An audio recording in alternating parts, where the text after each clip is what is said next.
I am a retired Navy helicopter pilot, and the Navy actually teaches us to fly fixed wing first and then helicopters later.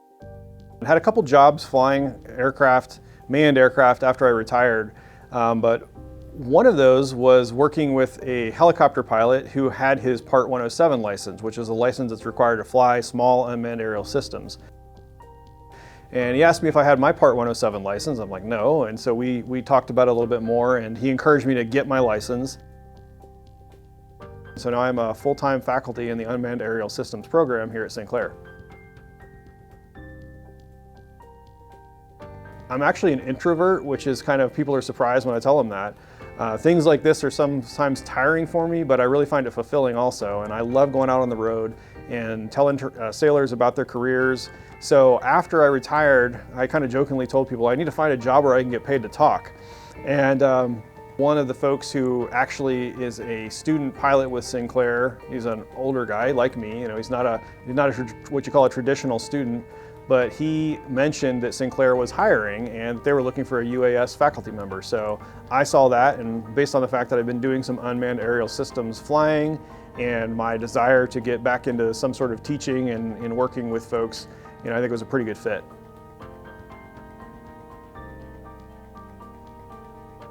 The goal is to conduct missions that are otherwise, we call it dirty, dull, and dangerous. That's what we call the 3Ds. So things that might otherwise be dangerous for a manned aircraft crew to do, or are dull, meaning they're kind of boring and repetitive.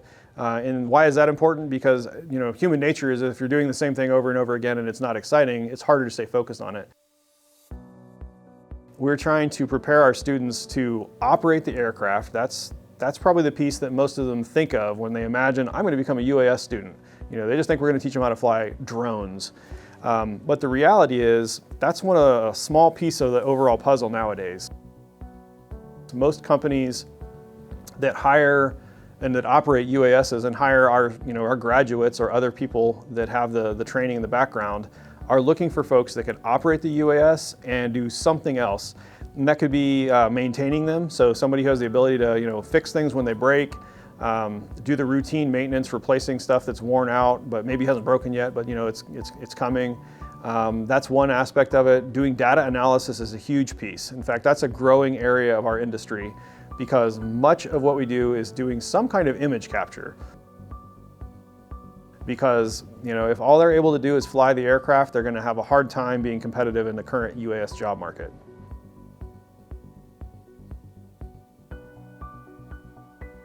So I think obviously the opportunity to fly UASs is huge, and we're going to set them up to be able to get an FAA certificate, a pilot certificate. That's a pretty cool part of it. Not everybody has one of those. You are not legally allowed to operate a UAS for commercial purposes, meaning somebody's going to pay you or give you some kind of compensation unless you have the Part 107 certification. It used to be perceived that just having the remote pilot certificate, so the FAA license to fly this, was going to be enough. In the manned aviation industry, most of the time you get your pilot certificate, and once you have enough hours to get hired somewhere, you go become an airline pilot, and that's what you are. You're an airline pilot, and that's all you have to do for the rest of your career if that's what you want to do.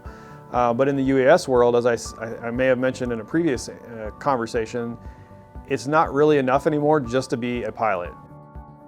I think that's exciting because it's now given us a really good reason to ensure that our students have exposure to some of those other things like data analysis and maintenance of the unmanned aerial systems. Like I said, it's a little bit nervous-making for people who came up in the industry and thought all they ever had to do was get that pilot's license and they'd be all set. But I think for students that are just starting now, it's awesome. This is a great opportunity to get training on a lot of different aspects of the industry, not just operating the drones. I would say try to keep an open mind, and maybe that sounds a little bit trite, but again, folks that started doing this 10 or 15 years ago, I have talked to, and they truly thought they were just going to be operators. That they'd get the certification and they'd fly drones for some company, or they maybe would establish their own business, and that's all that would be necessary. And the successful ones have realized sooner than other folks did that they were going to have to do something else. Like I said, they needed to either become drone designers, so be able to manufacture these things, utilize their experience as operators and leverage it as a builder. Or perhaps doing the maintenance side of things, being able to take a fleet of UASs and maintain them for an employer. It's like, I can fly your UAS and I can maintain it for you. If a person is willing to take the time and go the extra mile to learn one of those niches very, very well, it's going to make them that much more successful in trying to find a job and also staying relevant as the industry changes.